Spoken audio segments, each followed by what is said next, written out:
তোমাদের কোনো ব্যক্তি মেহমানের সামনে যতক্ষণ দস্তরখান বিছিয়ে রাখবে, এই দস্তরখান উঠানোর আগ পর্যন্ত ওই ব্যক্তির জন্য ফেরেশতারা আল্লাহর কাছে দোয়া করতে থাকে। ফেরেশতারা আল্লাহর কাছে, এজন্য আপনারা মেহমান চলে যাওয়ার পরেও দস্তরখান উঠাইবেন না, এটা সারা জীবন বিছিয়ে রাখবেন। বিষয়টা কি এমন না? মানে মেহমানদারি চলতে থাকবে, তো তাদের জন্য ফেরেশতারা আল্লাহর কাছে দোয়া করতে থাকে। এই হলো মেহমানদারির ফজিলতের ব্যাপারে কয়েকটা বিষয় জানলাম। মেহমান আমরা হই অথবা অন্যদেরকে আমাদের বাড়িতে আমরা মেহমান বানাই,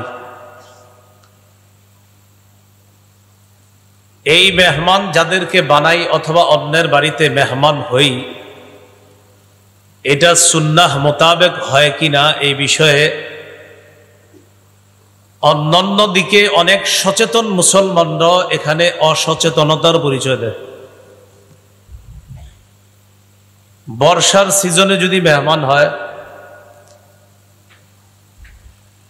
নৌকা দিয়ে মেহমান হয়, ট্রলার দিয়ে বিভিন্ন জায়গায় মেহমান হয়ে যায়, দুই পাশে দুইটা বক্স লাগায়, মাঝখানে গান বাজায়, নাচানাচি করে বুঝায় আমরা মেহমান। গ্রামগঞ্জে যাদের বাড়িতে মেহমান আসবে, সকাল 8টা-9টা থেকে গান বাদ্য হয়, 12টা-1টার দিকে মেহমান আসবে, বুঝায় আজকে কেউ আসবে।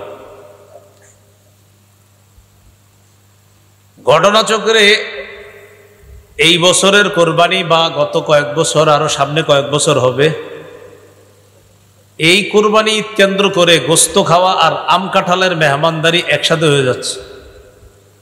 আগে আম কাঁঠালের মেহমানদারি হতো আলাদা, গোস্তের মেহমানদারিটা আবার আলাদা হতো, কিন্তু এখন গোস্ত আম কাঁঠাল এগুলার মেহমানদারি একসাথে হয়ে গেছে, আল্লাহ তাআলা মিলাই দিছে। এই জন্য আপনাদের সামনে আজকে আমি যে বিষয়ে কথা বলবো, খুব ভালো করে শুরু থেকে শেষ পর্যন্ত একটু মন দিয়ে শুনেন, আমি আস্তে আস্তে বলবো। আজকের আলোচ্য বিষয় মেহমানদারি।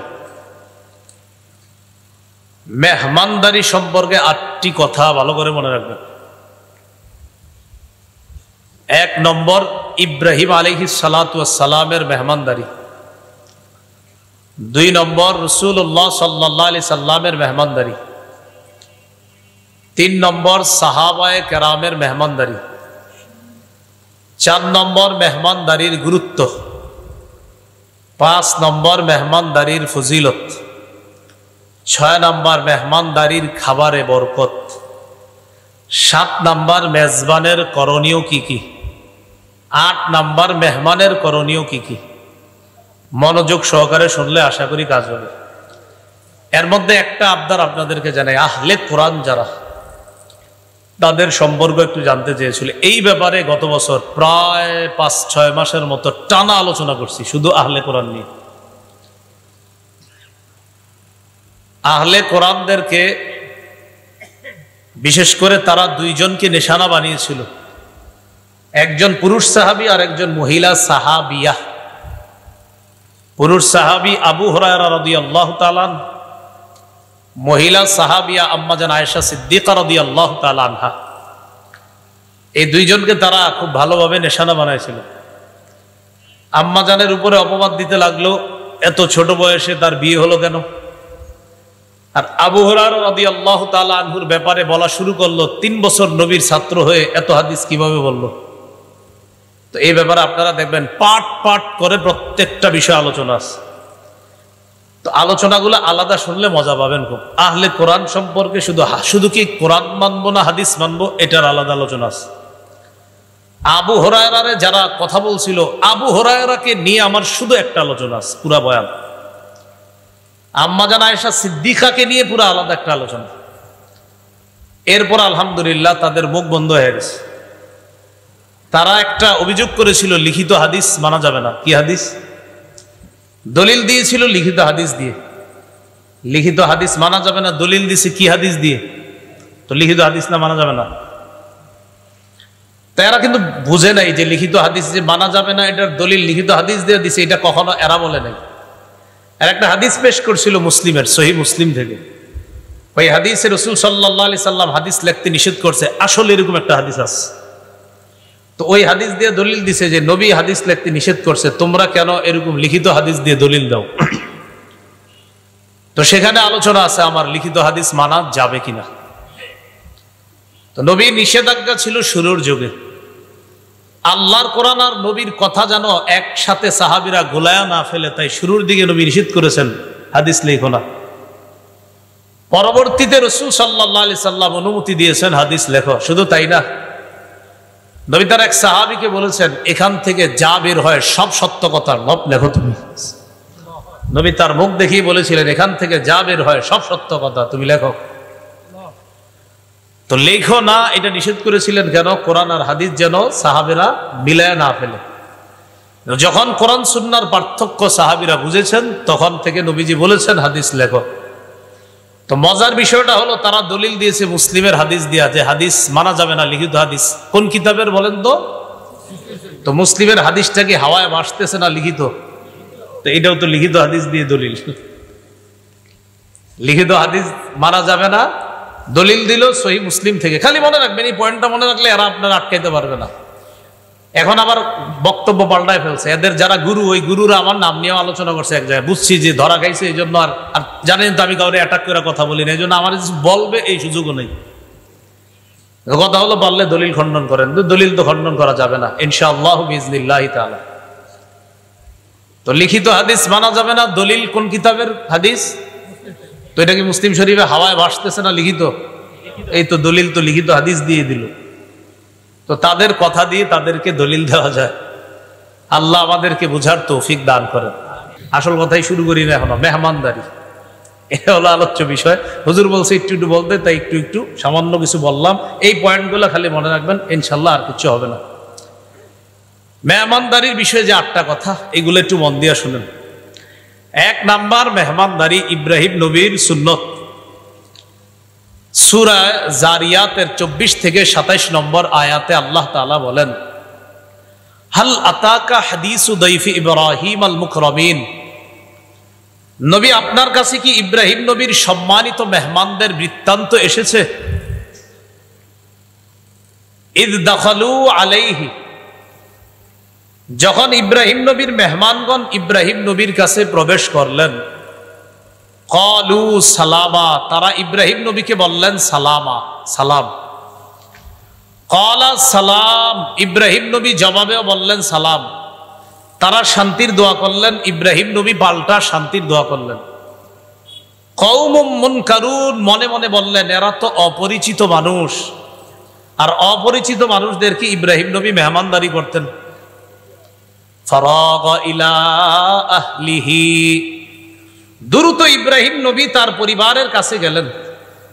ফাজাআ বিইজলিন সামিন, একটা গরুর বাছুরকে ভাজি করে মেহমানদের সামনে এনে ফাকাররাবাহু ইলাইহিম, ওই গরুর বাছুর ভাজি করে ভাজা বাছুরটা মেহমানদের সামনে পেশ করলেন। পেশ করার পর বললেন আলা তাকুলুন, আপনারা কি খাবেন না? তাফসীরের কিতাবে আসছে ইব্রাহিম নবী তাকায় দেখে মেহমানদের হাত খাবারের দিকে যায় না। ইব্রাহিম নবী বললেন আপনারা কি খাবেন না? তো মেহমানরা ইব্রাহিম আলাইহিস সালাতু ওয়াস সালামের হালাত বুঝতে পারছে। ফাআউজাসা মিনহুম খিফা, ইব্রাহিম নবী মনে মনে ভয় পেয়ে গেছে, কি ব্যাপার, এই মেহমান আবার কারা? মেহমানরা বুঝে ফেলছে ইব্রাহিম নবী যে ভয় পেয়েছে। তখন তারা বললেন ক্বালু লা তাখাফ, আপনি ভয় পাবেন না, ভয়ের কিছু না। আমরা সাধারণ মেহমান না, দুনিয়ার কোনো মানুষ না, আমরা আল্লাহর ফেরেশতা। তারা দুটি উদ্দেশ্যে পৃথিবীতে আসছে। 1 নাম্বার, ইব্রাহিম নবীর স্ত্রী সারা আলাইহাস সালাতু ওয়াস সালামকে এই সুসংবাদ দেওয়ার জন্য যে তার একটা সন্তান হবে ইসহাক নামে। 2 নাম্বার, ইব্রাহিম নবীর ভাতিজা লূত আলাইহিস সালামের সম্প্রদায়কে ধ্বংস করার জন্য আসছে। ইব্রাহিম আলাইহিস সালামের একজন ভাই আছে, ভাইয়ের নাম হারান। এই হারানের ছেলের নাম লূত আলাইহিস সালাতু ওয়াস সালাম, সেই সম্পর্কে ইব্রাহিম নবীর ভাতিজা। আয়াত থেকে আমরা ইব্রাহিম নবীর মেহমানদারির আলোচনা পাইলাম। সারা জীবন মনে রাখবেন, রাসূলুল্লাহ সাল্লাল্লাহু আলাইহি ওয়াসাল্লাম বলেন কানা আউওয়ালা মান দাইয়াফাদ দাইফা ইব্রাহিম আলাইহিস সালাতু ওয়াস সালাম। সর্বপ্রথম পৃথিবীতে যিনি মেহমানদারির প্রচলন করেছেন তিনি ইব্রাহিম আলাইহিস সালাতু ওয়াস সালাম। তাহলে কোন নবী মেহমানদারির প্রচলন করেছে? ইব্রাহিম নবী। মেহমানদারি তাহলে কার মাযহাব? আপনার এখান থেকে শুরু হয়। এটা বিষয়টা মানে একটা সহজ বিষয়, কিন্তু শুধু শুধু এটারে কঠিন বানায়। ও ইব্রাহিম আলাইহিস সালাতু ওয়াস সালাম মেহমানদারির প্রচলন করেছেন সর্বপ্রথম। এরপরে রাসূলুল্লাহ সাল্লাল্লাহু আলাইহি সাল্লামের মেহমানদারি। সহিহ বুখারীর 3 নম্বর হাদিস। হেরা গুহায় নবীজি সাল্লাল্লাহু আলাইহি সাল্লাম অবস্থান করতেছে। জিবরাইল আলাইহিস সালাতু ওয়াস সালাম আসলেন, আসার পর বললেন ইকরা, পড়েন। নবীজি বললেন মা আনা বিকারিইন, আমি পড়তে পারি না। এইভাবে কয়েকবার চাপ দেওয়ার পর বললেন ইকরা বিসমি রাব্বিকাল্লাযী খালাক, পড়েন প্রভুর নামে যিনি সৃষ্টি করেছেন। আল্লাহ তাআলা রাসূলুল্লাহ সাল্লাল্লাহু আলাইহি সাল্লামের জবানে সূরা আলাকের 5টি আয়াত আল্লাহ উচ্চারণের ব্যবস্থা করে দিলেন। এইবার মূল আলোচনাটা দেখেন। আমাদের নবীর মেহমানদারির বিষয়টা নবুয়ত প্রাপ্তি, যে আল্লাহ তাআলা তার নবুয়তের প্রকাশ ঘটিয়েছেন, এই নবুয়তের প্রকাশ ঘটানোর আগেই নবীজি সাল্লাল্লাহু আলাইহি সাল্লামের মেহমানদারির অভ্যাস ছিল। ফারাজা বিহা ইয়ারজুফু ফুআহু, নবীজির অন্তর কাঁপতেছে, পরিবারের কাছে আসার পর বললেন জাম্মিলুনি জাম্মিলুনি, আমাকে তোমরা কম্বল দিয়ে ঢাকো, আমাকে চাদর দিয়ে ঢাকো তাড়াতাড়ি। ফাজাম্মালুহু, তারা পরিবারের সদস্যরা নবীজিকে চাদর আবৃত করলো, বস্ত্রাবৃত করলো। করার পর সুম্মা ক্বালা লি খাদিজা আও আখবারাহাল খাবারা, জিবরিল আমিনকে নবীজি দেখলেন। পুরা ঘটনাগুলো আল্লাহ নবী আম্মাজান খাদিজাকে খুলে বললেন। বলার পর বললেন খাদিজা লাকাদ খাশিতু আলা নাফসি, আমি নিজের উপর আশঙ্কা করতেছি খাদিজা, আমার নফসের উপরে আমি আশঙ্কা করতেছি। খাদিজাতুল কুবরা রাদিয়াল্লাহু তাআলা আনহা আমাদের নবীকে বললেন কাল্লা ওয়াল্লাহ মা ইউখজিকাল্লাহু আবাদা, কখনো না, আল্লাহর কসম, আল্লাহ আপনাকে কখনো লাঞ্ছিত করবে না। কেন করবে না লাঞ্ছিত? কয় কিছু গুণ আছে আপনার, এই গুণ যাদের মধ্যে থাকে তারা রহমতের চাদরে আবদ্ধ থাকে, তাদেরকে আল্লাহ লাঞ্ছিত করে না। কি গুণ? 1 নম্বর ইন্নাকা লাতাসিলুর রাহিম, আপনি রক্তের সম্পর্ক রক্ষা করেন। 2 নম্বর তাহমিলুল কাল্লা, আপনি অসহায় দুস্থদের বোঝা বহন করেন। 3 নম্বর ওয়াতাকসিবুল মা'দুম, নিঃস্ব যারা তাদের সহযোগিতায় আপনি এগিয়ে যান। 4 ওয়াতাকরিদ দাইফা, আপনি মেহমানদারি করেন। 5 ওয়াতুঈনু আলা নওয়াইবিল হক, সত্যের পথে চলতে গিয়ে যারা বিপদগ্রস্ত হয়, দুর্দশাগ্রস্তের মধ্যে পড়ে যায়, আপনি তাদের সহযোগিতা করেন। এই গুণ আপনার মধ্যে আছে। এর মধ্যে একটা হলো মেহমানদারি করা। নবুয়তের প্রকাশ ঘটার আগে থেকেই নবী মেহমানদারি করতেন। আম্মাজান খাদিজা বলেন এই গুণওয়ালা যেই মানুষ, তাকে আল্লাহ লাঞ্ছিত করতে পারেন না, আল্লাহ আপনাকে লাঞ্ছিত করবেন না। তাহলে আমাদের নবীর মেহমানদারি, এটা গেল আজকের আলোচনার দ্বিতীয় আলোচনা। 3 সাহাবীদের মেহমানদারি। রাসূলুল্লাহ সাল্লাল্লাহু আলাইহি সাল্লামের সাহাবীদের মেহমানদারি, এই ব্যাপারে 3টা বর্ণনা আপনাদেরকে শোনাই। সহিহ বুখারীর বর্ণনা 3798 নম্বর হাদিস। এই হাদিসের মধ্যে আসছে عن أبي هريرة رضي الله تعالى عنه قال أن رجلا أتى النبي صلى الله عليه وسلم, আবু হুরায়রা রাদিয়াল্লাহু তাআলা আনহুর বর্ণনা, এক মেহমান নবীর কাছে আসলেন।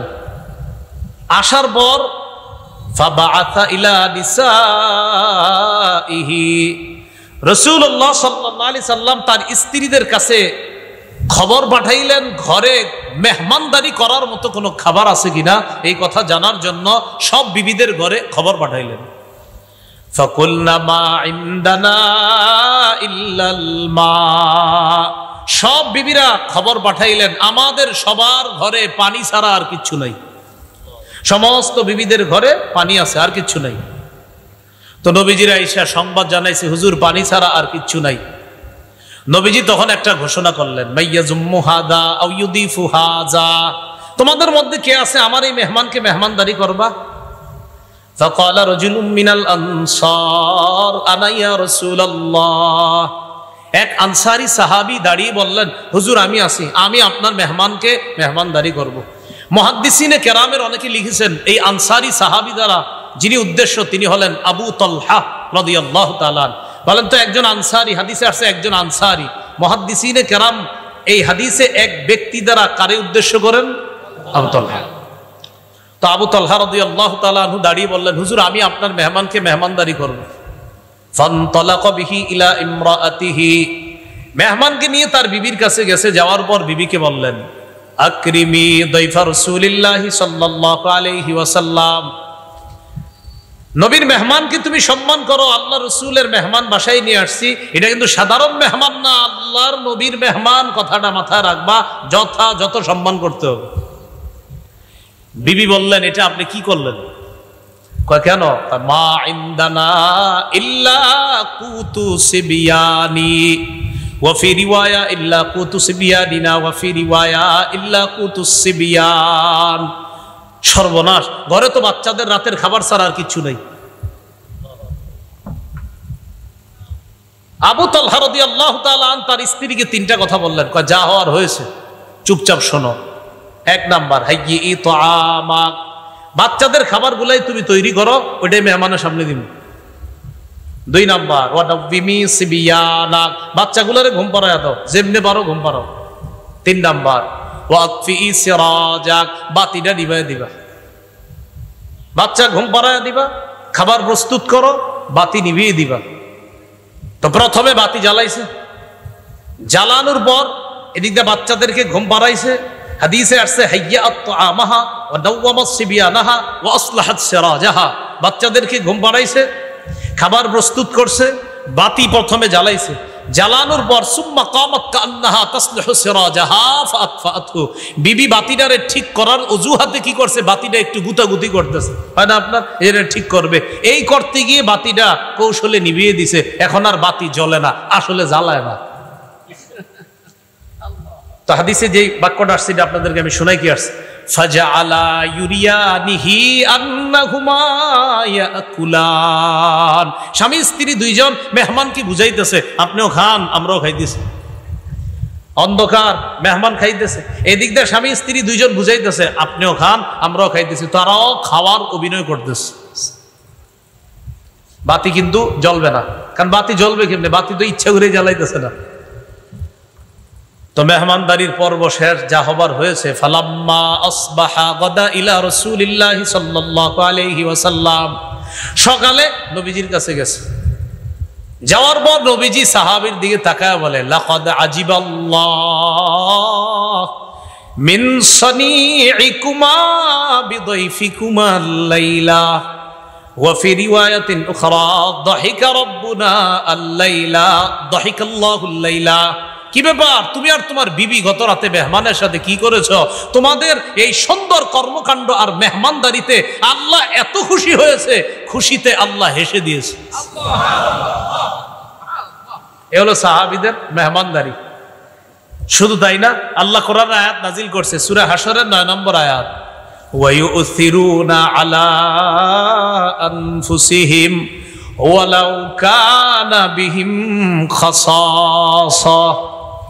সাহাবায়ে কেরামের অবস্থা এমন, তারা নিজেদের প্রয়োজন থাকা সত্ত্বেও অন্যদেরকে নিজেদের উপর তারা প্রাধান্য দেয়। এই হলো সাহাবায়ে কেরামের মেহমানদারি। একটা দৃষ্টান্ত বললাম, আর একটা দৃষ্টান্ত শুনি আমরা। ইবনে আবি দুনিয়া তার কিতাবে আনছে 20 নম্বর হাদিস। তিনি আসহাবে সুফফার ব্যাপারে একটা বর্ণনা আনছে। আসহাবে সুফফা হলো মদিনায় নবীজি সাল্লাল্লাহু আলাইহি সাল্লামের প্রতিষ্ঠিত মাদ্রাসা, মাদ্রাসাতুস সুফফার ছাত্ররা।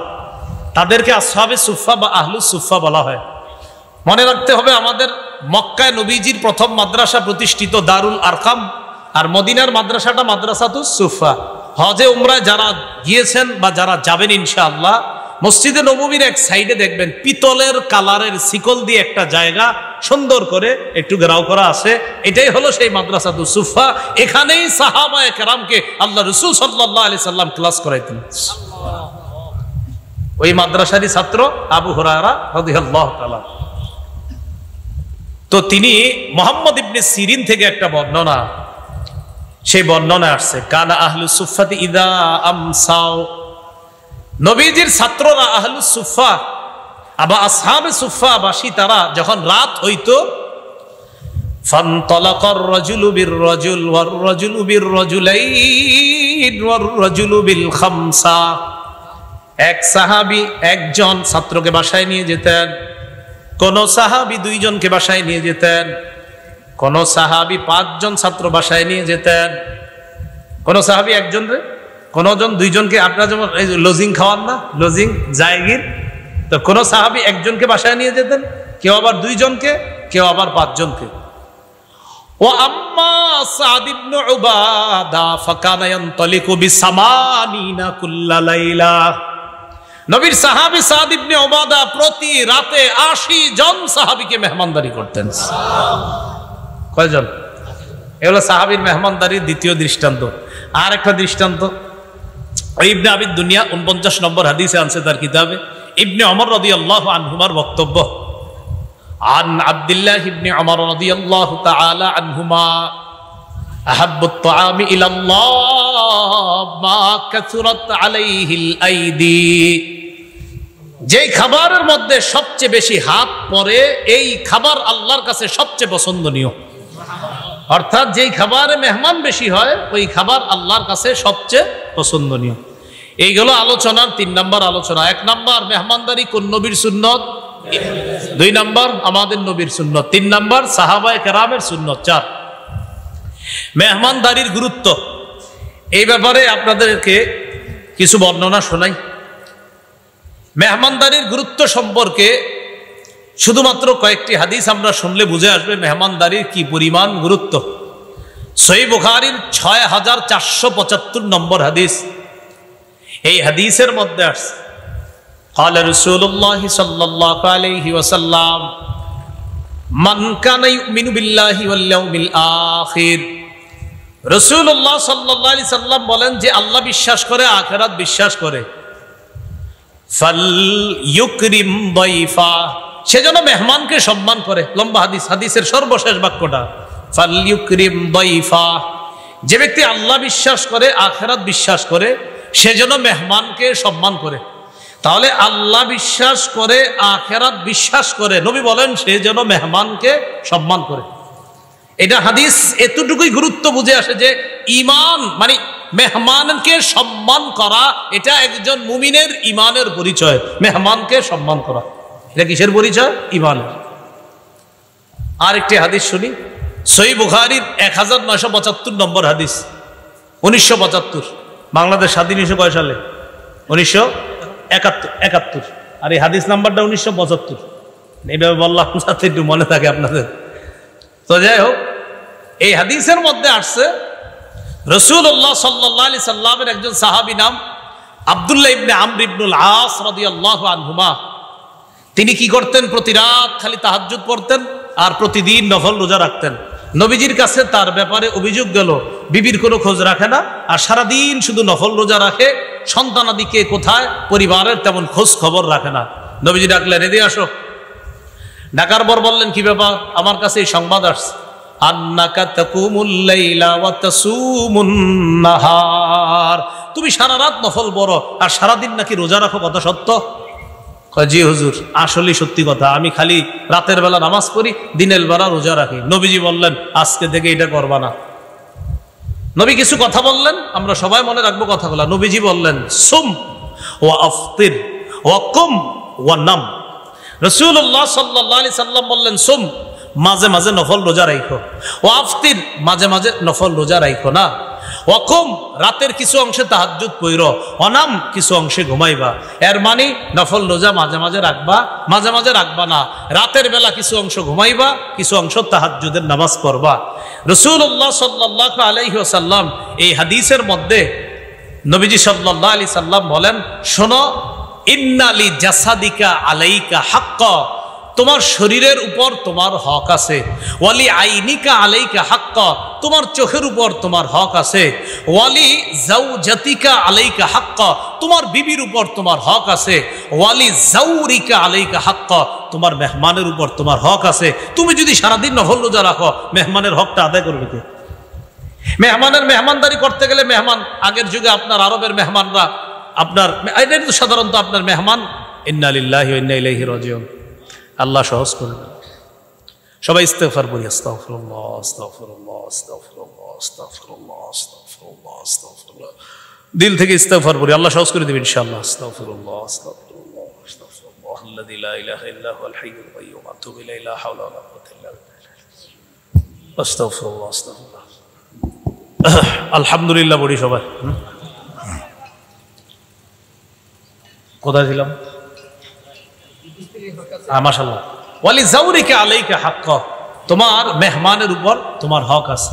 তো দেখেন এখানে রাসূলুল্লাহ সাল্লাল্লাহু আলাইহি সাল্লাম মেহমানের হক এই গুরুত্ব বুঝাইতে গিয়ে এক সাহাবীকে বলতেছেন, তুমি সব সময় নফল রোজা রাখবা না, তোমার জন্য এতটুকুই যথেষ্ট, তুমি প্রতি মাসে 3টা নফল রোজা রাখবা, 13, 14, 15। আরো যদি বেশি তুমি রাখতে চাও তাহলে দাউদ নবীর নফল রোজাটা রাখতে পারো। তিনি একদিন নফল রোজা রাখতেন, একদিন নফল রোজা রাখতেন না, অর্থাৎ একদিন রোজা রাখতেন, পরের দিন আবার রাখতেন না, আবার পরের দিন রাখতেন, আবার পরের দিন রাখতেন না, সর্বোচ্চ তুমি এটা করতে পারো। হাদিসে মেহমানের গুরুত্ব বুঝাইতে গিয়ে আল্লাহর রাসূল ধারাবাহিক নফল রোজা রাখতে তার এক সাহাবীকে নিষেধ করলেন। আরেকটি হাদিস শুনি, আবু দাউদের বর্ণনা, 3750 নম্বর হাদিস। এই হাদিসের মধ্যে আছে, قال رسول الله صلى الله عليه وسلم ليلة الضيف حق على كل مسلم, অন্তত এক রাত মেহমানদারি করা প্রত্যেকটা মুসলমানের উপর কর্তব্য। তোমাদের কারো বাড়ির আঙিনায় যদি কেউ মেহমান হয়, ফাহু আলাইহি দাইনুন, দেখেন কেউ যদি মেহমান হয়, এই যে এইভাবে নবী যে ওই ব্যক্তি ঋণ পরিশোধ করা যেমন তার উপর কর্তব্য হয়ে যায়, মেহমানকে মেহমানদারি করা তার উপর তেমন কর্তব্য হয়ে যায়। ঋণ পরিশোধ করার মতো কর্তব্য হয়ে যায় মেহমানের মেহমানদারি করা। এই হাদিসে মেহমানদারিকে রাসূল ঋণের সাথে তুলনা করলেন। এখান থেকে হাদিসের গুরুত্ব বুঝে আসে, মেহমানদারির গুরুত্ব বুঝে আসে। আরেকটা হাদিস শুনি, সহিহ বুখারীর, এটা একটু আপনাদের হাসি উঠবে শেষের দিকে, দেখেন কি বলে। 6137 নম্বর হাদিস, বুখারী কিতাবুল আদাব, আচার ব্যবহার, এই অধ্যায় ইমাম বুখারী হাদিস আনছেন। সাহাবায়ে কেরাম নবীজির কাছে আসছে, আসার পর অভিযোগ করলেন, হুজুর অমুক এলাকায় গেছি আমরা, আমাদেরকে তারা মেহমানদারি করে না। রাসূলুল্লাহ সাল্লাল্লাহু আলাইহি সাল্লাম বললেন, ইন নাযালতুম বিকাউমিন, তোমরা যদি কোনো এলাকায় অবস্থান করো, কোথাও যদি মেহমান হও, ফাআমারু লাকুম বিমা ইয়ামবাগি লিদ-দাইফ ফাকবালু, তারা যদি তোমাদের জন্য যথাযথ মেহমানদারির আয়োজন করে তাহলে মেহমানদারি গ্রহণ করো। কোন এলাকায় তোমরা মেহমান হওয়ার পর ওই এলাকাবাসী যদি তোমাদের জন্য মেহমানদারির যথাযথ আয়োজন করে, তাদের মেহমানদারি গ্রহণ করো। ওয়া ইল্লাম ইয়াফআলু, তারা যদি মেহমানদারির আয়োজন না করে, ফাখুযু মিনহুম হাক্কাদ দাইফ, তাদের কাছ থেকে মেহমানদারির হক ন্যায়সঙ্গতভাবে আদায় করে নাও। এরা যদি মেহমানদারির আয়োজন না করে, এদের কাছ থেকে মেহমানদারির হক যথাযথভাবে ন্যায়সঙ্গতভাবে তোমরা আদায় করে নিবা। দেখেন হাদিসে মেহমানদারির কত গুরুত্ব। নবীজি কয় মেহমানদারি না করলে আদায় করবা, এটা মানে নবীজি গুরুত্ব বুঝাইলেন হাদিসের মধ্যে। এই হাদিস থেকে স্পষ্ট বুঝে আছে যে মেহমানদারি ইসলামে কতটা গুরুত্ব, বাকিরা সুন্নাহ মুতাবেক হওয়া। আর একটা হাদিস শুনি মেহমানদারির গুরুত্বর ব্যাপারে, তাহলে আমাদের কাছে বিষয়গুলো আরো স্পষ্ট হবে। নবীজির 2জন সাহাবীর নাম আগে আমরা মুখস্থ করি, এরপর হাদিসটা শোনাবো। বলেন, সালমান, আবু দারদা রাদিয়াল্লাহু আনহুমা। কয়জন সাহাবীর নাম মুখস্থ করলাম? একজন সালমান, আরেকজন আবু দারদা রাদিয়াল্লাহু আনহুমা। সহিহ বুখারীর বর্ণনা 6139 নম্বর হাদিস। আখাদ নবী সাল্লাল্লাহু আলাইহি ওয়াসাল্লাম বাইনা সালমান ওয়া আবি দারদা। রাসূলুল্লাহ সাল্লাল্লাহু আলাইহি সাল্লাম সালমান ফারসি রাদিয়াল্লাহু তাআলা আন এবং আবু দারদা রাদিয়াল্লাহু তাআলা আনহুর মাঝে ভ্রাতৃত্বের সম্পর্ক করে দিলেন। ভ্রাতৃত্বের সম্পর্ক, তাদের মাঝে ভ্রাতৃত্বের সম্পর্ক স্থাপন করে দিলেন। ফাজার সালমান আবু দারদা, একদিন সালমান আবু দারদার কাছে গেলেন। যাওয়ার পর গিয়ে দেখে রাআ উম্মাদ দারদা মুতাবাদদিলাতান, আবু দারদার স্ত্রী তার কাপড় চোপড় ময়লা। হযরত সালমান বললেন, কি ব্যাপার, তোমার কাপড় চোপড় এত ময়লা কেন? তখন তার স্ত্রী জবাব দিলেন, আখুকা আবু দারদা লাইসা লাহু হাজাতুন ফিদ দুনিয়া, আপনার ভাই আবু দারদা এত দুনিয়ার কোনো খোঁজ খবর রাখে না, কোথায় তার বিবি, কোথায় তার পরিবার, এগুলা খোঁজ খবর রাখে না, তো আমার কাপড় চোপড় ময়লা থাকবে না, কি থাকবে? এই কথা বলার পর একটু পর ফাজা আবু দারদা রাদিয়াল্লাহু তাআলা আনহু বাসায় আসছে। কোন সাহাবী তার বাসায় আসছে? সালমান। না, সালমান কার বাসায়? আবু দারদা। আবু দারদা বাড়িতে ছিলেন না, একটু পরে আসছে। আসার পর সনা আলাহু তাআমা, বলেন তো মেজবান কোন সাহাবী? আবু দারদা। না, আবু দারদা মেজবান, আর মেহমান কোন সাহাবী? সালমান। আবু দারদা খানা নিয়ে হযরত সালমানের সামনে আসলেন। আসার পর বললেন কুল ফাইন্নী সাইম, তুমি খাও আমি রোজাদার, তুমি খাও আমি রোজাদার। হযরত সালমান জবাব দিলেন লা আকুলু হাত্তা তাকুলু, অথবা এইভাবে বলছেন মা আনা বিআকিলিন হাত্তা তাকুলা, আপনি না খাওয়া পর্যন্ত আমি খাবো না। মা আনা বিআকিলিন হাত্তা তাকুলা, তুমি না খাওয়া পর্যন্ত আমি খাবো না। আমি তো রোজাদার, কখন নফল রোজা আছেন ভাঙ্গেন, আপনি না খাইলে আমি খাবো না, আপনি না খাইলে আমি খাবো না। আবু দারদা রাদিয়াল্লাহু তাআলা কি করবে? মেহমানের সম্মান করতে হবে, তো মেহমানের সম্মান রক্ষা করতে গিয়ে নফল রোজা ভেঙে ফেলছে। হাদিসে মেহমানের গুরুত্ব যেটা বুঝাইলাম। খাবার খাইছে, খাওয়ার পর এবার রাত হইছে, তো রাতের বেলা সারা রাত নফল নামাজ পড়ে, বিবির খোঁজ খবর রাখে না আবু দারদা। তো সালমান ফার্সি ওই দিন কি করছে? আবু দারদা তার সাথেই শুইছে, ওই সালমানের সাথে। ফালাম্মা কানাল লাইল, রাত্র হওয়ার সাথে সাথে জাহাবা আবু দারদা ইয়াকুম, আবু দারদা নামাজে দাঁড়ায় গেছে। হযরত সালমান বললেন এই কি হইছে? কয় নামাজ পড়বো। কয় নাম, ঘুমান। তো ঘুম পাড়ায় দিছে। ঘুম পাড়ানোর পর একটু পরে ঘুমায় আবার উঠছে। ওঠার পর সালমান ফার্সি বলেন কি হইছে? কয় নামাজ পড়বো। কয় নাম, ঘুমান। এ নাম মানে আপনার আবার নাম বাংলা নাম বুঝছেন না, নাম আরবি, আরবির বাংলা মানে ঘুমানো। হ্যাঁ, এই নাম মানে আরবি, আমরে হাজের ওয়াহিদ মুজাক্কার হাজিরের সিগা, নাম মানে ঘুমানো। তো নাম, আপনি ঘুমান। তো আবার ঘুমাইছে। ঘুমানোর পর ফালাম্মা কানা আখিরুল লাইল, যখন শেষ রাত হলো, তখন দুই সাহাবী দাঁড়িয়ে সাল্লায়া তাহাজ্জুদের নামাজ আদায় করছে। এবার দেখেন ঘটনা যা হওয়ার হয়েছে। সকাল হওয়ার পর আবু দারদা রাদিয়াল্লাহু তাআলা নবীজির কাছে গেছে। কে গেছে? মেহমান না মেজবান? মেজবান। যাওয়ার পর বলতেছে হুজুর এরকম এরকম, আমি রাতে নামাজ পড়ি, দিনে রোজা রাখি। আপনার সাহাবী সালমান দিনের বেলা আমার নফল রোজা ভাঙাইছে, আর রাতের বেলা গত রাতে আমার নামাজ পড়তে দেয় নাই। আমি নামাজে দাঁড়াইছি, কয় ঘুমাও। আবার দাঁড়াইছি, কয় ঘুমাও। শেষ রাতে আমিও তাহাজ্জুদ পড়ছি, সেও পড়ছে। নবীজি বললেন সাদাকা সালমান, সালমান যেটা করেছে সত্য করেছে, সঠিক কাজটাই করেছে। কি করছে? সঠিক কাজ। তো এখান থেকে আমরা মেহমানদারির গুরুত্ব বুঝলাম। আমাদের মেহমানদারি হওয়া, আমাদের চলন বলন, এটা সুন্নাহ মোতাবেক হতে হবে। এইগুলো আজকের আলোচনার চতুর্থ আলোচনা। পঞ্চম আলোচনা মেহমানদারির ফজিলত। এই ব্যাপারে কয়েকটি হাদিস শুনেন। তিরমিজির বর্ণনা 1855 নম্বর হাদিস, মেহমানদারির সবচেয়ে শ্রেষ্ঠ ফজিলত, মরবেন জান্নাতে যাবেন। সুবহানাল্লাহ। 1855 নম্বর হাদিসে রাসূল সাল্লাল্লাহু আলাইহি সাল্লাম বলেন উবুদুর রহমান ওয়া আতইমুত তাআম ওয়া আফশুস সালাম তাদখুলুল জান্নাতা বিসালাম। তোমরা রহমানের ইবাদত করো, তোমরা খাবার খাওয়াও, তোমরা সালামের ব্যাপক প্রচার করো, মরণের পর নিরাপদে জান্নাতে প্রবেশ করো। তোমরা রহমানের ইবাদত করো, তোমরা খাবার খাওয়াও, তোমরা সালামের ব্যাপক প্রচার করো, মরণের পর নিরাপদে জান্নাতে প্রবেশ করো। আরেকটা ফজিলত শোনেন, তিরমিজির বর্ণনা 2527 নম্বর হাদিস, 2527 2527 2527 2527। এই হাদিসের মধ্যে আছে ক্বালা রাসূলুল্লাহ সাল্লাল্লাহু আলাইহি ওয়াসাল্লাম ইন্না ফিল জান্নাতি লাগরাফা ইউরা বুতুনিহা মিন যুহুরিহা ওয়া যুহুরুহা মিন বুতুনিহা। জান্নাতে কিছু অনিন্দ সুন্দর বালাপ্রাসাদ আছে, বালাখানা আছে, রাজপ্রাসাদ আছে, সুন্দর বালাখানা। যেই বালাখানার ভিতরের সৌন্দর্য বাহির থেকে, আর বাহিরের সৌন্দর্য ভিতর থেকে দেখা যায়, এমন কিছু সুন্দর বালাখানা আছে। এক গ্রাম্য ব্যক্তি দাঁড়াইছে, দাঁড়ানোর পর বললেন লিমান হিয়া ইয়া রাসূলুল্লাহ, হুজুর এই সুন্দর বালাখানা কাদের জন্য? নবীজি বললেন যাদের মধ্যে 4টা গুণ থাকবে তাদের জন্য। সুবহানাল্লাহ। কয়টা গুণ? এক, লিমান আতাবাল কালাম, যে সুন্দরভাবে কথা বলে, উত্তম কথা বলে। 2 নাম্বার আতআমাত তাআম, যে অন্যকে খাবার খাওয়ায়, মেহমানদারি করে।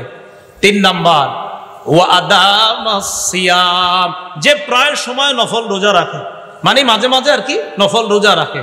4 নাম্বার ওয়া সাল্লা বিল লাইলি ওয়ান নাসু নিয়াম, মানুষ যখন রাতে ঘুমায় সে তাহাজ্জুদের নামাজ পড়ে। জান্নাতের ওই সুন্দর বালাখানা তাদের জন্য প্রস্তুত করা হয়েছে। তাহলে কয় শ্রেণীর জন্য ওই বালাখানা? কয় গুণওয়ালার জন্য? 4। লিমান আতআবাল কালাম, উত্তম কথা বলে। 2 নাম্বার আতআমাত তাআম, খাবার খাওয়ায়। 3 নাম্বার আদামাস সিয়াম, রমজানের রোজা সহ অন্যান্য যে নফল রোজাগুলো আছে, রোজা তো রাখবেই, আর নফল রোজাগুলা প্রায় সময় সে রাখে। 4 নাম্বার ওয়াসাল্লা বিল লাইল ওয়ান নাসু নিয়াম, রাতের বেলা মানুষ যখন ঘুমায় সে তাহাজ্জুদের সালাত আদায় করে। তাদের জন্য এই সুন্দর বালাখানা আল্লাহ প্রস্তুত করে রাখছে। তো এর মধ্যে একটা আছে যে মেহমানের মেহমানদারি করে। আর একটা ফজিলত শুনি আমরা। হাদিসের একটা কিতাব আছে তাবারানী, এই কিতাবের একটা অংশ আল মুআজামুল আওসাত, 4729 নম্বর হাদিস। দস্তরখান বিছাইছেন মেহমানের সামনে, একটু তাকান, এটা দস্তরখান, এটা বিছাইছেন। ক্বালা রাসূলুল্লাহ সাল্লাল্লাহু আলাইহি ওয়াসাল্লাম লা তাজালুল মালাইকাতু তুসাল্লি আলা আহাদিকুম মা দামাত মাইদাতুহু মাওদুআ বাইনা ইয়াদাইহি হাত্তা ইয়ারফাআ, তোমাদের কোন ব্যক্তি মেহমানের সামনে যতক্ষণ দস্তরখান বিছিয়ে রাখবে, এই দস্তরখান উঠানোর আগ পর্যন্ত ওই ব্যক্তির জন্য ফেরেশতারা আল্লাহর কাছে দোয়া করতে থাকে। ফেরেশতারা আল্লাহর কাছে, এজন্য আপনারা মেহমান চলে যাওয়ার পরেও দস্তরখান উঠাইবেন না, এটা সারা জীবন বিছিয়ে রাখবেন। বিষয়টা কি এমন না?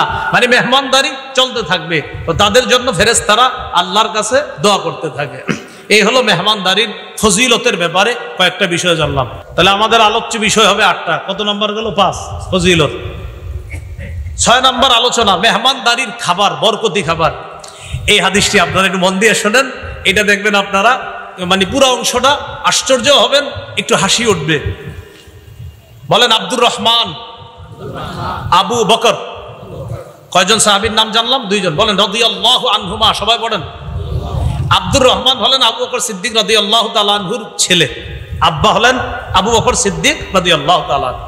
সহিহ বুখারীর 6141 নম্বর হাদিস, কিতাবুল আদাব, আচার ব্যবহার অধ্যায়, ইমাম বুখারী হাদিসটা আনছে। হাদিসটা বর্ণনা করতেছে আব্দুর রহমান, মনে রাখেন নামটা সাহাবীর, আবু বকর সিদ্দিক রাদিয়াল্লাহু তাআলা আনহুর ছেলে, তার আব্বার ব্যাপারে বলতেছে। জা আবু বকরিন বিদাইফিন লাহু আও আদিয়াফিল্লাহ, আমার আব্বা আবু বকর সিদ্দিক রাদিয়াল্লাহু তাআলা একবার একজন মেহমান নিয়ে বাসায় আসছে, অথবা কয়েকজন মেহমান নিয়ে বাসায় আসছে। তো আসার পর আব্বা মেহমানদেরকে বাড়িতে রাইখা ফামসা ইনদান নবী সাল্লাল্লাহু আলাইহি সাল্লাম, আব্বা কি করছে? মেহমানদেরকে বাসায় রেখে আমসা ইলা নবী সাল্লাল্লাহু আলাইহি সাল্লাম, রাতের বেলা সন্ধ্যা হওয়ার পর আব্বা নবীজির কাছে গেছে। মেহমান কোথায়? বাসায়, বাড়িতে। আব্বা গেছে নবীজির কাছে। তো এই দিক দিয়ে নবীজির কাছে যখন আবু বকর সিদ্দিক গেছে, যাওয়ার পর যখন নবীজির কাছ থেকে ফিরে আসছে, আসার পর আবু বকর সিদ্দিক রাদিয়াল্লাহু তাআলা আনহু যখন বাসায় আসছে, আসার পর ওই যে মেহমান যারা আছে, ওই মেহমানদের ব্যাপারে জানতে চাইলেন। আবু বকর সিদ্দিক তার বিবিকে বললেন, আমা আশাইতিহিম, তুমি কি মেহমানদেরকে রাতের খাবার দাও নাই? কয় না, দেইনি। কেন? কয় মেহমানরা শপথ করিয়া মেহমানদেরকে রাতের খাবার দেই নাই, এই কারণে আপনি আসেন না, এজন্য আপনার অনুপস্থিতিতে মেহমানরা খাবার খাবে, এটা কেমন দেখা যায়, তো আপনার অনুপস্থিতিতে খাবারটা দেই নাই। তো আবু বকর সিদ্দিকের স্ত্রী তাকে বললেন যে আপনি এতক্ষণ কোথায় ছিলেন? আদয়ফিকা আও আদিয়াফিকা, মেহমানদেরকে ছেড়ে আপনি এতক্ষণ কোথায় ছিলেন? তো আবু বকর সিদ্দিক বললেন, আমি নবীর কাছে ছিলাম, যেখানে ছিলাম। খাবার দাও নাই রাতের?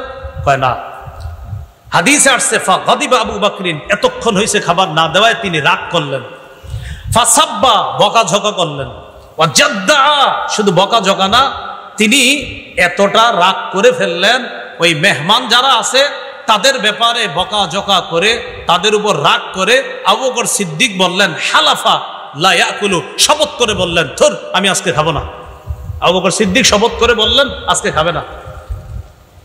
এই শপথ করার পর ওই যে আবু বকর সিদ্দিকের ছেলে, আলেম ছাড়া অন্যরা মেহরবানি করে একটু জবাব দেন, কি নাম? আব্দুর রহমান। আমি ভয়ে ইখতাবা তু পলায় রইছি, কারণ আমারই তো এখন ধরবে। তুই কইছিলি? তুমি কোথায় ছিলা? তো ইখতাবা তু, আমি লুকায় রইছি। আমারে বুঝা ফেলছে। আব্বা হঠাৎ দূর থেকে বলতেছে, আড়াল থেকে, আব্দুর রহমান এই কথা বইলা বলতেছে আমারে, ওহে মূর্খ। কি বলছে? বলছে ওহে মূর্খ, তুমি কোথায় ছিলা? এইভাবে রাগ করে বলছে। তো এই জন্য আমি আগে থেকে লুকিয়ে রয়েছি। বলতে এই ওটা কোথায়, তুমি কোথায় ছিলা, খাবার দাও না কেন? এরকম বলে না আমাদের বাবারা? তো এরকম। তো আবু বকর সিদ্দিক শপথ করছে খাবে না। শপথ করার পর আবু বকর সিদ্দিকের বিবি উনি কি করছে?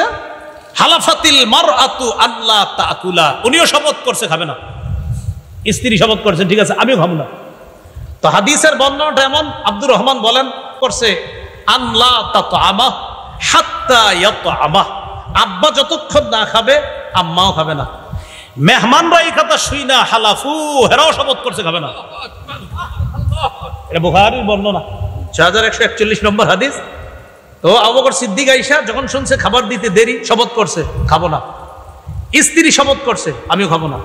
মেহমানরা শোনার পরে, তো হাদিসে মেহমান হয়তো একজন বা কয়েকজন, তো হয়তো হালাফা মেহমান শপথ করছে, অথবা হালাফু আল্লাহ ইয়াতআমু, অথবা হালাফা আল্লাহ ইয়াতআমা, মেহমান শপথ করছে অথবা মেহমানগণ শপথ করছে আমরাও খাবো না।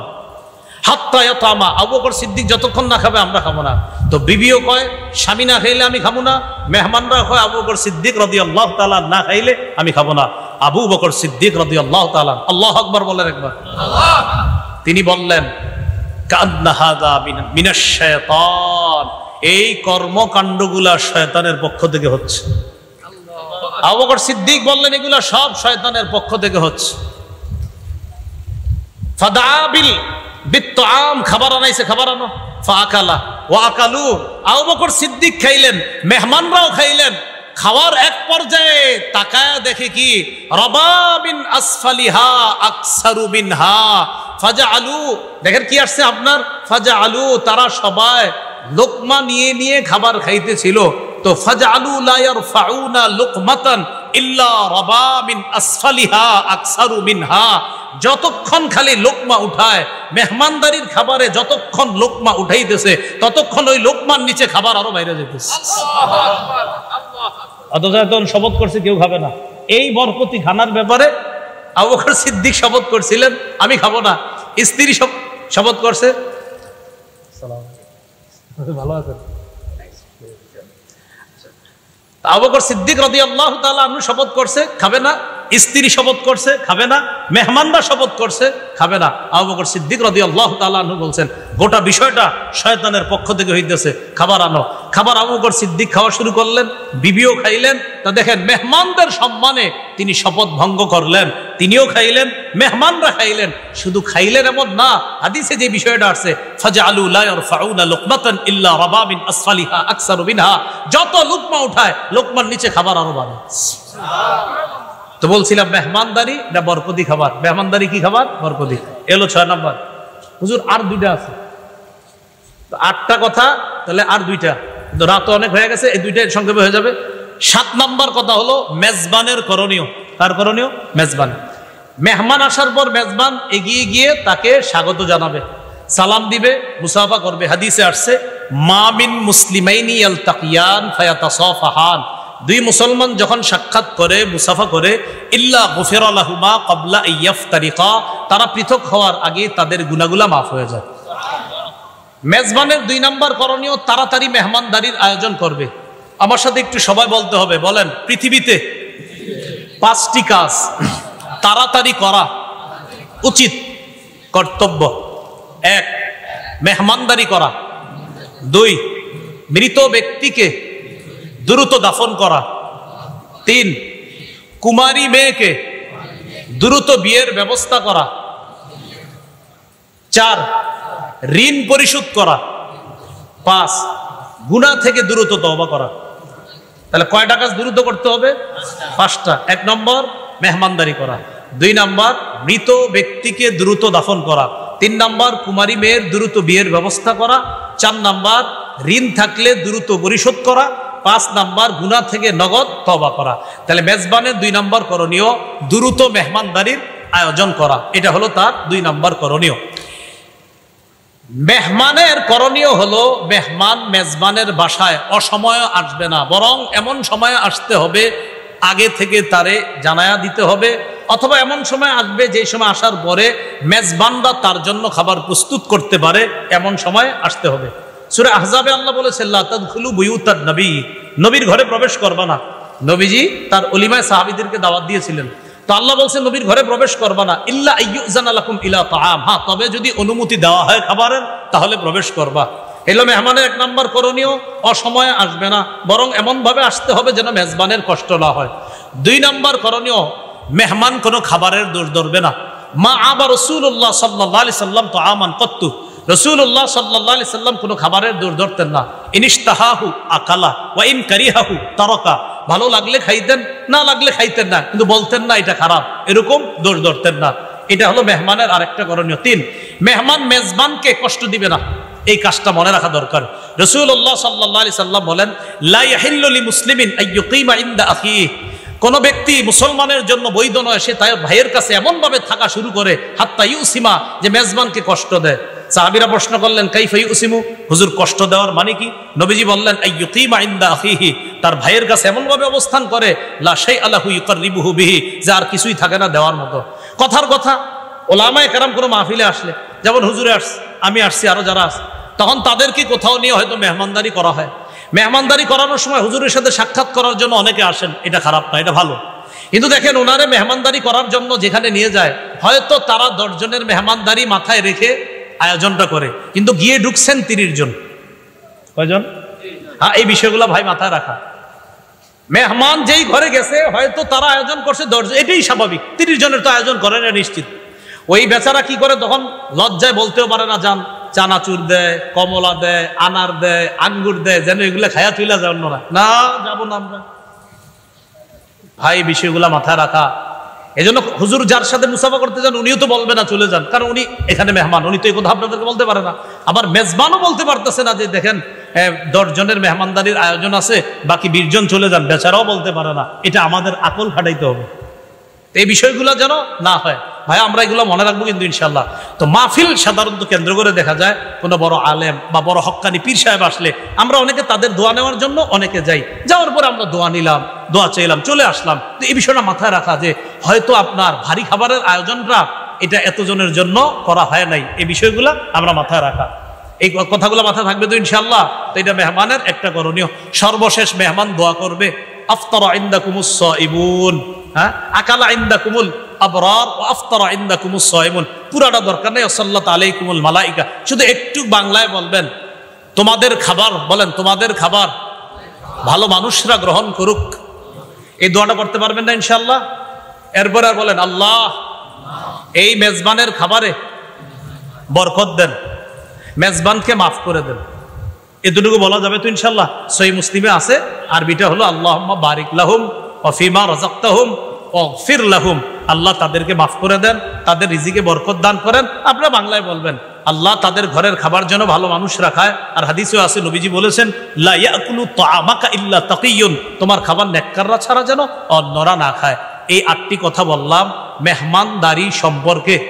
এই কথাগুলো আমরা একটু মাথায় রাখবো। দেখি একটু পরীক্ষা হয়ে যাক 30 সেকেন্ডে। 1 নাম্বার মেহমানদারি কার সুন্নত? 2 নাম্বার মুহাম্মদ সাল্লাল্লাহু আলাইহি ওয়াসাল্লাম, 3 নাম্বার সাহাবায়ে কেরামের। মেহমানদারির গুরুত্ব 4 নাম্বার, 5 নাম্বার ফজিলত, 6 নাম্বার বরকতি খাবার। কোন সাহাবীর ঘরে যেন মেহমানদারি খাবারে বরকত হয়েছিল? আবু বকর সিদ্দিক। 7 নাম্বার মেজবানের করণীয়, 8 নাম্বার মেহমানের করণীয়। আল্লাহ আমাদের সকলকে যে কথাগুলা শুনলাম বললাম, আমরা উঠাউঠি শুরু করব না, সবাই সামনে আগে আসেন মেহরবানি করে। একটু যদি এতক্ষণ কিছু শিখে থাকেন একটু এগিয়ে আসি ভাই, পিছনে যারা একটু এগিয়ে আসি, আমরা উঠবো না, আল্লাহর রাস্তায় মহব্বতের সাথে বলি একটু এগিয়ে আসেন সবাই। যারা আসবেন দোয়া করব, যারা আসবেন দোয়া করবো ইনশাল্লাহ। একটু মহব্বতের সাথে এগিয়ে আসেন, আল্লাহ যেন আপনাদের সাথে জান্নাতে দেখা করায় দেয়। তো একটু এগিয়ে আসেন, এগিয়ে আসেন, আল্লাহর রাস্তায় একটু এগিয়ে আসেন মেহরবানি করে। আমরা এই মজমাটা নষ্ট করব না ভাই, পিছন থেকে একটু এগিয়ে আসি আমরা সবাই। এবার যারা আছি এখানে আমরা এইভাবে সুন্দর করে 2 হাত তুলি, শুধু মজলিসে যারা আছি, বাস মঞ্চে ওলামায়ে কেরাম দরকার নেই, এইভাবে যারা আছি মজলিসে একটু হাত তুলি 2। এই যে মাশাআল্লাহ দেখেন, এই জমে জমে বসছেন, সুন্দর দেখা যাইতেছে। হাত হাত নামায়েন না। এতক্ষণ মেহমানদারি সম্পর্কে কিছু শিখছি আমরা? না না, সবাই বলেন আলহামদুলিল্লাহ, বলেন শিখছি, বলেন সবাই শিখছি। যদি কিছু শিখাইছি বা শিখছি বলে মনে হয়, সেই দাবি থেকে বলতেছি, উঠার পর কেউ উঠাউঠি করবেন না, পরিবেশটা নষ্ট করবেন না, হাত নামায়েন না। যদি ইনশাল্লাহ এইভাবে হাত উঠেন, আপনাদের সাথে যেন আল্লাহ জান্নাতে দেখা করায় দেয়, এই শর্তে যেন মজলিসটা নষ্ট না করেন। দোয়া কিন্তু এই শর্তে, যেন মজলিস নষ্ট না করেন। তাহলে যারা যারা করবেন না, ইনশাল্লাহ আল্লাহ যেন জান্নাতে দেখা করায় দেয়। এরপরে হুজুর ছুটি দিবে ইনশাল্লাহ, যে কারো যদি কোনো ঝামেলা হয় অন্য ধরনের, এটা হুজুর ইনশাল্লাহ বলবে। কিন্তু আপাতত এখান থেকে আমি যাব, কেউ মজলিস নষ্ট করবে না ভাই। যারা আছি আশেপাশে আমরাও বসবো সুন্দরভাবে, যারা দাঁড়িয়ে আছি আমরাও, যারা মাঠে আছি আমরাও। আল্লাহর হস্তে কেউ নড়াচড়া করবেন না। মুসলমান ভাই হিসাবে এই আবদারটা রেখে গেলাম।